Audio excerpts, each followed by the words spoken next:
नमस्कार दर्शकों, स्वागत है आप सभी का दूरदर्शन हिमाचल पर। दूरदर्शन हिमाचल पर जनवाणी कार्यक्रम में आज मैं हूं आपके साथ दीक्षा शर्मा। दर्शकों, कहा जाता है किसी भी राष्ट्र को कमज़ोर व उसे बर्बाद करने के लिए उसकी युवा शक्ति को नशे की आदत डलवा दो, वो राष्ट्र बर्बाद हो जाएगा। भारत एक युवा राष्ट्र है। यहाँ की 65% जनसंख्या 35 वर्ष से कम है। इस युवा राष्ट्र को दुर्व्यसनों से बचाने के लिए सरकार और एनजीओज़ विभिन्न तरह के कार्य कर रहे हैं, लेकिन नशा एक बहुत बड़ी चुनौती बनकर हमारे सामने उपस्थित हो जाता है। ऐसे में किस तरह इस समस्या से निपटा जा सकता है, क्या इसका समाधान है, इससे संबंधित जानकारी के लिए हमारे साथ विशेषज्ञ मौजूद हैं। महेंद्र कुमार धर्माणी जी, आप एनजीओ चलाते हैं संस्कार सोसाइटी के नाम से। नमस्कार धर्माणी जी, बहुत बहुत स्वागत है आपका दूरदर्शन हिमाचल पर। धन्यवाद आपका जी। सर, आज हम नशे की बात कर रहे हैं, इससे संबंधित चुनौतियों की आज हम बात कर रहे हैं जी। तो सबसे पहले इसे थोड़ा एक्सप्लेन अगर हम करना चाहें कि ये जो ड्रग्स है, जो नशा है, ये होता क्या है, इसके क्या क्या प्रकार होते हैं? नशा हमारे समाज में अगर हम इतिहास के पन्नों में जाते हैं जी, तो जब समाज के भिन्न भिन्न वर्ग अपने अपने काम में रहते हुए कभी किसी प्रकार का नशा करने का जो एक प्रयास हुआ, उसकी जो शुरुआत हम करते हैं सुरसुरा से भी हम इसको समझ सकते हैं, जो हमारे ग्रंथों में जिसका उल्लेख है। जी। हम कभी बात करते हैं कि जब देवताओं और असुरों में जो युद्ध हुआ, उसमें भी इसका उल्लेख आता है। जी। लेकिन समय के साथ साथ नशे की प्रक्रिया, नशे के प्रकार बदलते चले गए और नशा धीरे धीरे, जैसे हम कभी सुनते थे कि हमारे हिमाचल प्रदेश को देवभूमि हम कहते हैं। जी। देश के अगर हम छोड़ भी देते हैं तो हिमाचल में अगर विशेष प्रकार से हम देखते हैं तो हमारे यहाँ लोग सामान्य तौर पर कुछ प्रकार के जो प्राकृतिक नशे जिसको हम बोल सकते हैं, जो प्रकृति में उपलब्ध थे, धतूरा है, भांग है, जी। इस प्रकार का नशा किसी ना किसी प्रकार के दिनों में, त्योहारों में, उत्सवों में करते थे लोग। लेकिन वो ओकेजनली होता था। बिल्कुल। लेकिन समय बदलता चला गया और जिसको हम बोलते हैं कि जैसे जैसे दुनिया छोटी होती चली गई, जी। हम एक दूसरे के नज़दीक आ गए, टेक्नोलॉजी बढ़ गई, जी। हमारा आपस में मिलना जुलना आसान हो गया, तो नशे के प्रकार बदलने लगे। जी। कभी लोग जिसको हम शराब बोलते हैं, शराब का भी लोग सेवन करते थे हमारे यहाँ। तो लोग उसको कहीं जंगलों में, कहीं एकांत स्थान पर उसका सेवन करते थे, पैदावार करते थे और उसका उपयोग करते थे। बाद में जब स्वतंत्रता के बाद या उसके पहले भी हम मान सकते हैं कि वेस्टर्न कंट्रीज के साथ ये चीज़ें आई, लेकिन हमारी सरकारों ने भी जैसे शराब को एक लीगलाइज्ड कर दिया। जबकि हम ये भी मानते हैं कि महात्मा गांधी जी शराब के सख्त खिलाफ थे, शराबबंदी के पक्षधर थे। जी। लेकिन समय के साथ साथ और इसको एक आय के साधन के रूप में भी माना जाने लगा। तो शराब आया, सिगरेट आई और तंबाकू के सेवन के बाद जैसे हम कहते हैं हमारे जीवन में जो दवाइयाँ हम लेते हैं, जो जीवन रक्षक दवाइयाँ, उनमें इस प्रकार के जो तत्व उनका प्रयोग होता है, तो जो डॉक्टर हैं या जो पढ़े लिखे व्यक्ति हैं उनको उससे ध्यान आया कि इससे क्या होता है। तो इस प्रकार की धीरे धीरे ये जो नशे का काम था ये अलग अलग प्रकार से हमारे समाज के अंदर आता चला गया। लेकिन पिछले 12 सालों से या 20 सालों से जो सिंथेटिक ड्रग्स की हम बात कर रहे हैं, जो आज हमारे लिए सबसे बड़ी चुनौती है, वो हम ये देखते हैं कि सिंथेटिक ड्रग्स के कारण हमारे समाज में अलग अलग प्रकार के नशे आ गए। उसके नाम अलग अलग हैं, केमिकल्स उसमें मिक्स्ड हैं। और जब हम उसको बोलते हैं कि वो केमिकल जब हमारे शरीर के अंदर अलग अलग तरह से जा रहे हैं, तो हमारे सामान्य तौर पर यहाँ जो आज की डेट में एक बहुत बड़ा नशा जिसको हम बोलते हैं, वो चिट्टा नाम से जिसको हम समझ सकते हैं सामान्य भाषा में, पिछले 12 सालों से उसकी बढ़ोतरी हुई है। एक विकराल रूप, उसका विकराल रूप इससे हम समझ सकते हैं कि विधानसभा के अंदर जो रिपोर्ट हिमाचल सरकार की तरफ से रखी गई 2014 में, हिमाचल के अंदर जो चिट्टा पकड़ा गया पुलिस ने, वो 577.4 ग्राम था। लेकिन 2024 में जो पकड़ा गया वो 15 किलो से ज्यादा था। और सरकारी आंकड़े अखबारों में जो आए हैं वो ये भी कहते हैं कि पुलिस केवल 2% पकड़ पा रही है।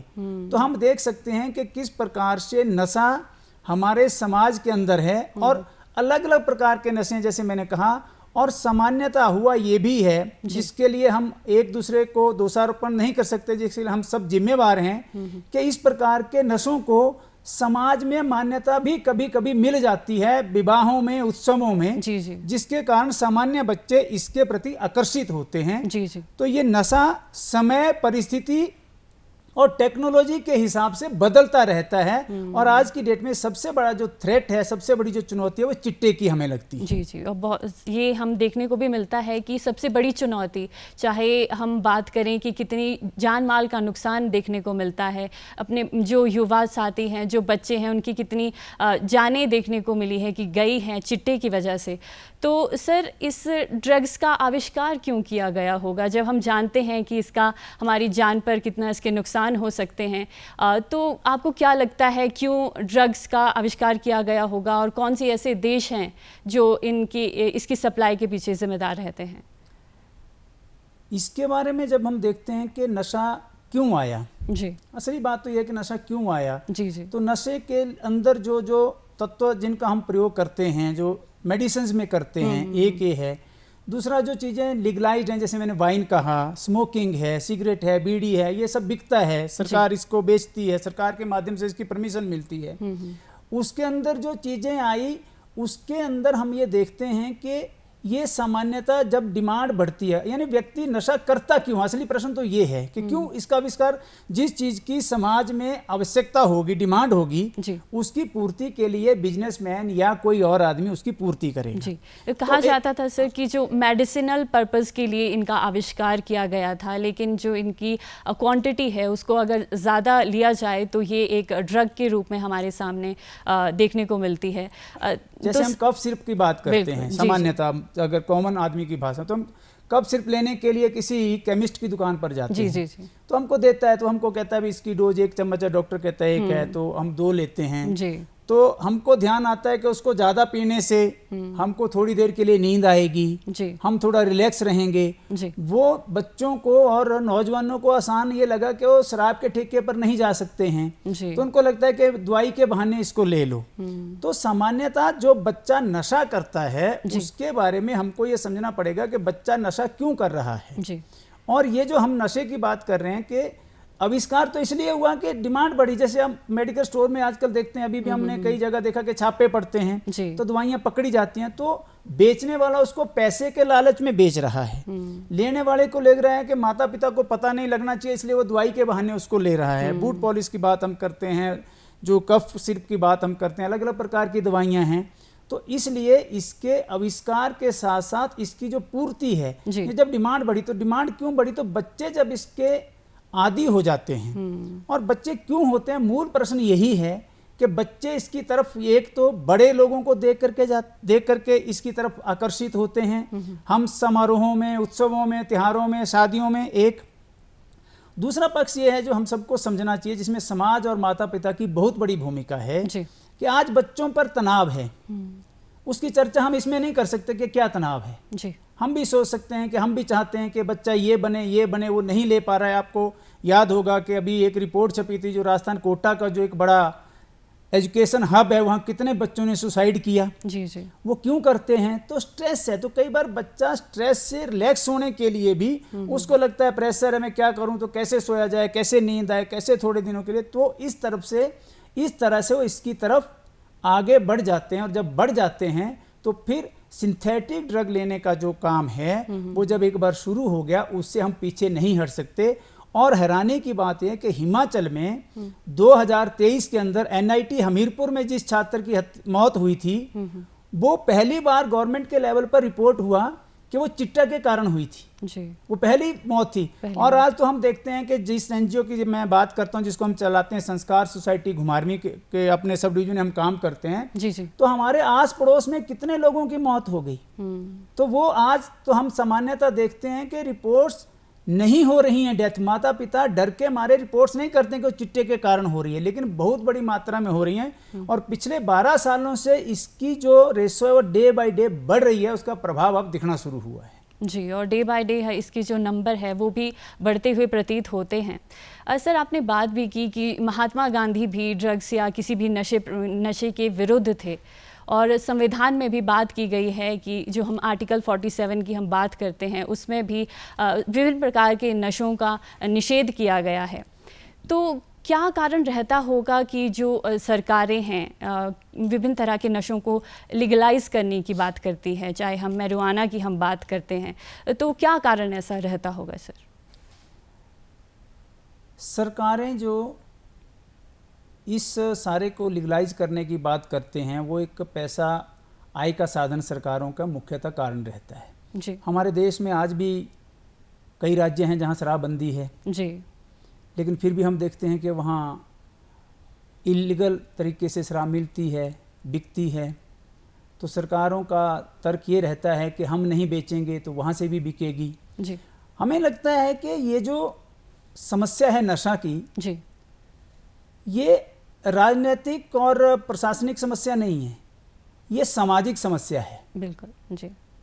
इसलिए इस सामाजिक समस्या से निपटने के लिए समाज की बहुत बड़ी भूमिका है, और समाज जब तक मानसिक रूप से तैयार नहीं होगा तब तक कानून हम जितना मर्जी थोप ले। जैसे मैंने कहा कि कई प्रदेशों में शराबबंदी है जी, वहाँ भी ये सब होता है, यानी वो जो शराब बनती है उसके कारण कितनी मौतें हुई हैं, पिछले कुछ दिनों पहले बिहार का हमने सुना था जी। लेकिन जहाँ बिक रहा है लीगलाइज्ड वे में वहाँ भी नशे के कारण लोग मर रहे हैं जी। और उसका नुकसान है। हम तो ये भी कहते हैं कई बार कि भाई जितनी आय होती है जी, उस आय को अगर हम तुलना करें कि हमारे एक रोड एक्सीडेंट में, हेल्थ सिस्टम में, बाकी जगह पर इससे कितना नुकसान होता है, कितनी लड़ाई झगड़े होते हैं, कितने परिवार टूटते हैं, तो मुझे लगता है कि जितनी आय होती है उससे ज्यादा खर्च हो जाता होगा सरकारों का, डोमेस्टिक वायलेंस। लेकिन सरकारों को इसके ऊपर विचार करना चाहिए। जी, जी, जी। लेकिन मैं फिर भी कहता हूं कि सरकारों की भूमिका इसमें कानून बनाने की है जी। और कानून इम्प्लीमेंट हो,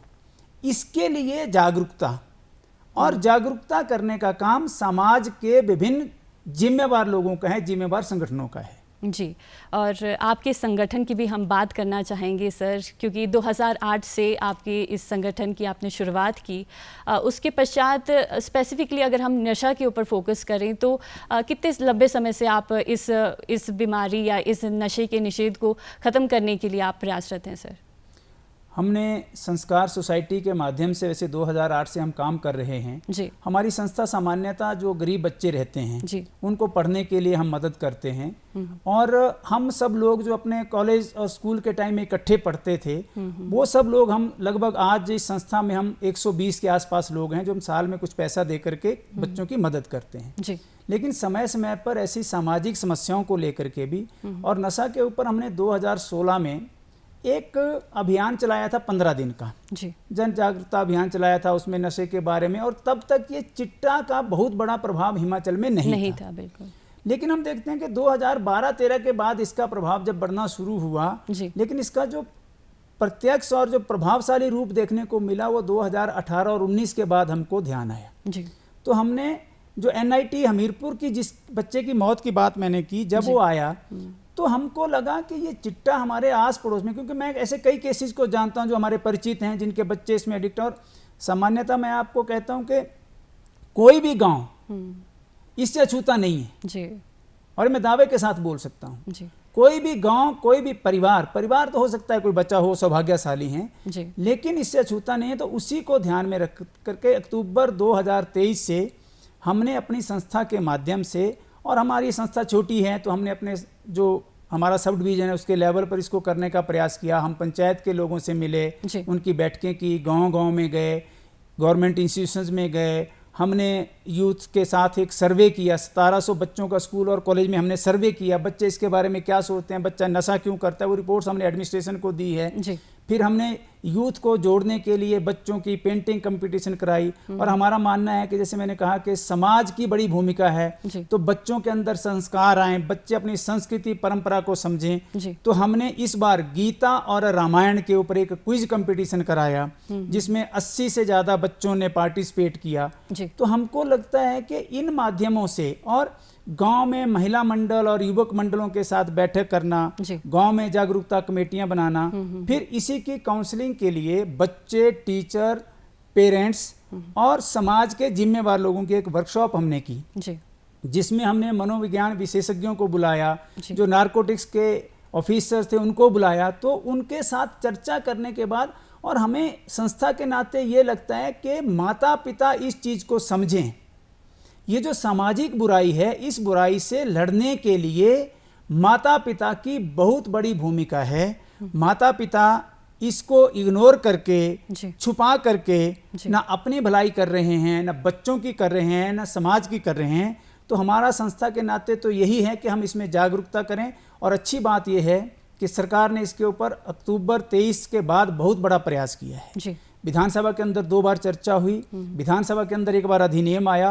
और अच्छी बात है कि पुलिस प्रशासन ने अच्छा काम किया है। कुछ लोग पकड़े गए हैं, कुछ की प्रॉपर्टी अटैच हुई है। आज ही मैं सोलन की खबर पढ़ रहा था कि 2.5 करोड़ से ज़्यादा किसी की प्रॉपर्टी अटैच हुई है। और जो हम ये कहते हैं कि इसमें जो बेचने वाला है और जो पीने वाला है, जो पीने वाला है उसके प्रति हमको थोड़ा सहानुभूतिपूर्वक विचार करना पड़ेगा। वो किसी कारण उसमें पड़ गया तो उसको सहानुभूति पूर्वक हम विचार करें, उसको हम ऐसा एक कंफर्टेबल जोन दें जिसके साथ वो बातचीत कर सके, उसका मेडिकल चेकअप कराएं।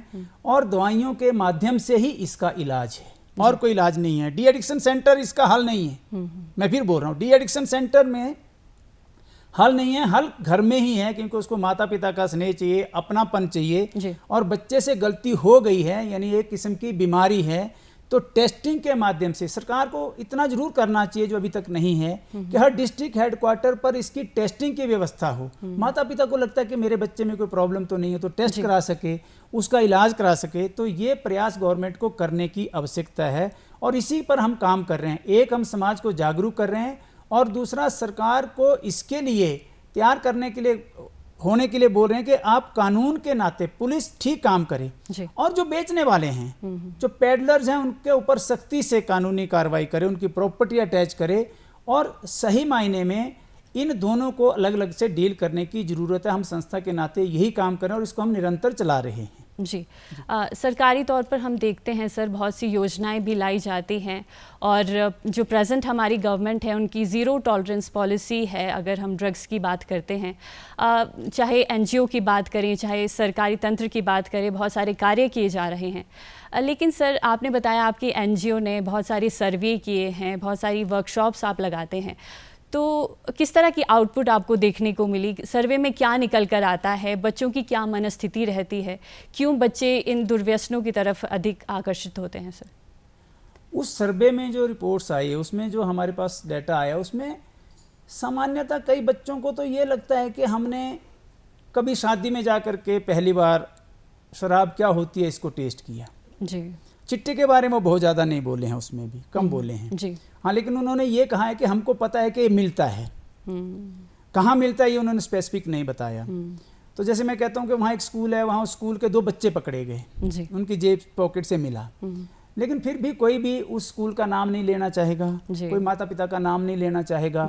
और बच्चे अगर करते भी हैं, बच्चों को पता भी है कि हम करते भी हैं तो भी, लेकिन बच्चे जब जो वर्कशॉप हमने की, तो जो बच्चों का एक सेशन था उसके अंदर जब वो साइकोलॉजिस्ट महिला थी, उसने जब अपनी बात रखनी शुरू की तो बच्चों की क्वेरीज आई।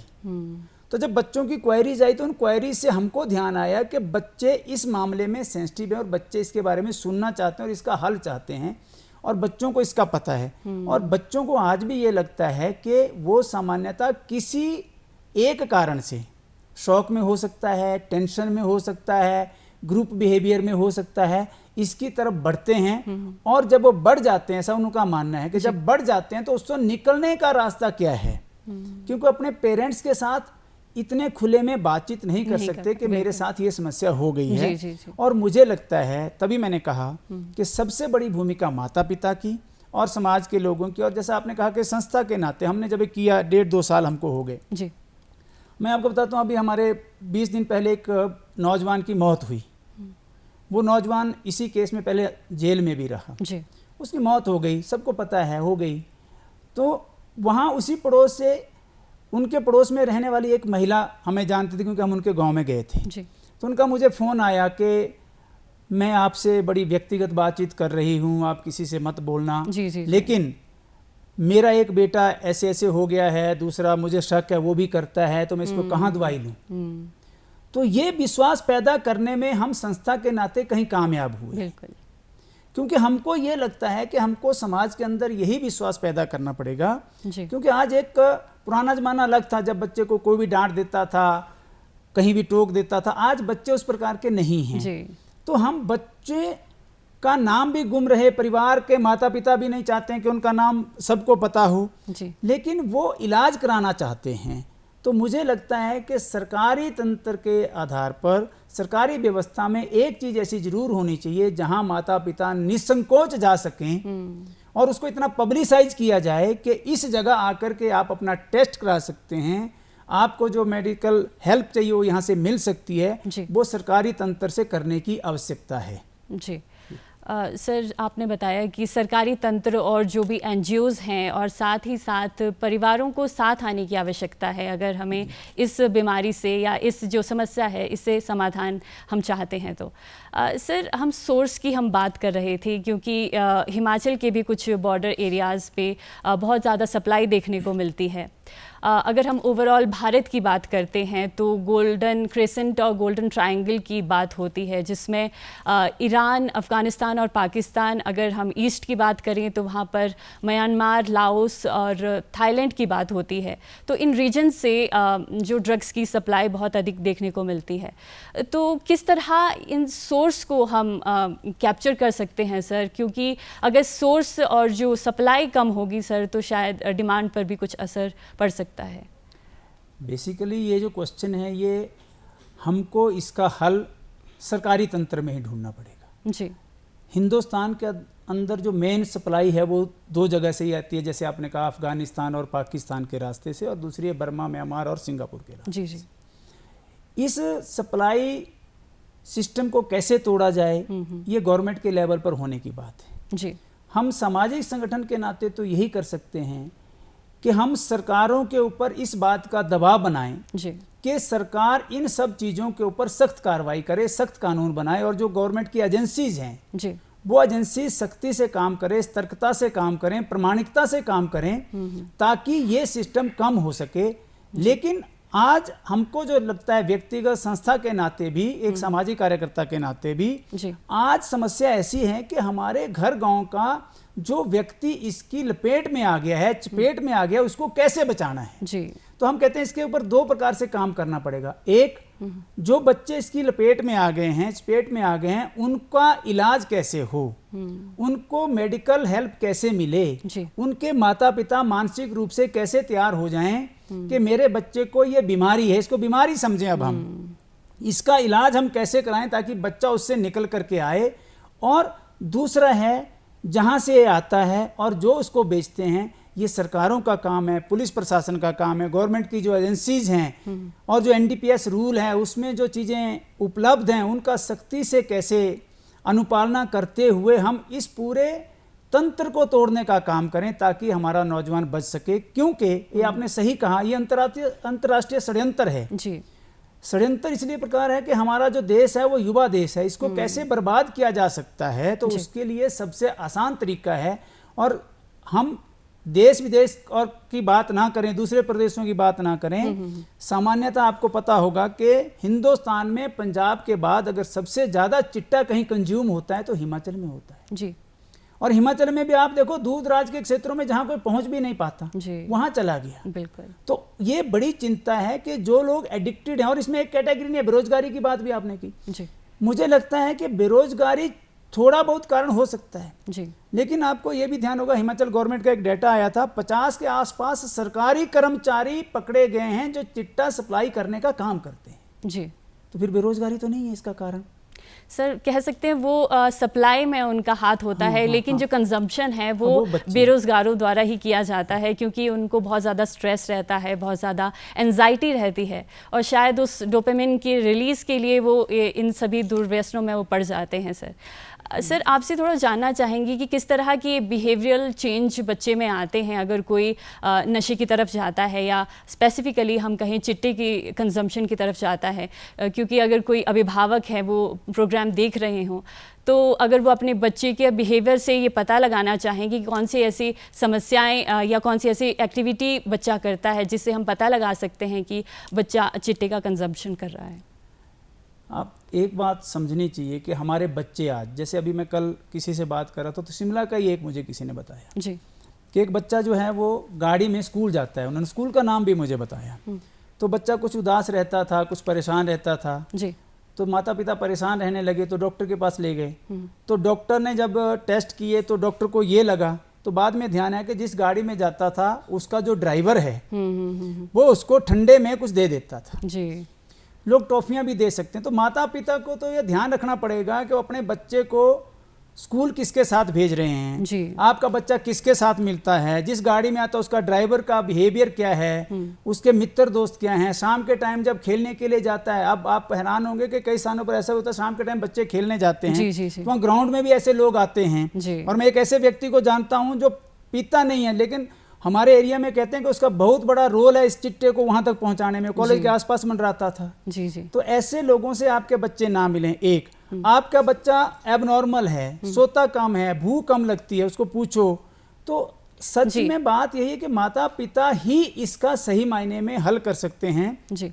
और बाद में तो जो विशेषज्ञ वो बताते हैं आंखों से कुछ पानी आता है, कुछ सुस्ती रहती है, तो ऐसी बहुत सारी समस्याएं देखने को मिलती है। तो पेरेंट्स को ज़्यादातर सजग होने की आवश्यकता है और इस समस्या को एड्रेस करना बहुत ज़रूरी है सर, क्योंकि एक बहुत बड़ी समस्या हमारे सामने बनती जा रही है सर। समय की थोड़ी कमी रहेगी सर, तो आज आप हमारे साथ शामिल हुए सर और इतनी महत्वपूर्ण जानकारी इस इतने गहन विषय के साथ आपने साझा की सर, आपका बहुत बहुत धन्यवाद। धन्यवाद। दर्शकों, जनवाणी कार्यक्रम में आज बस इतना ही। आप देखते रहिए डीडी हिमाचल, हमें दीजिए आज्ञा। नमस्कार।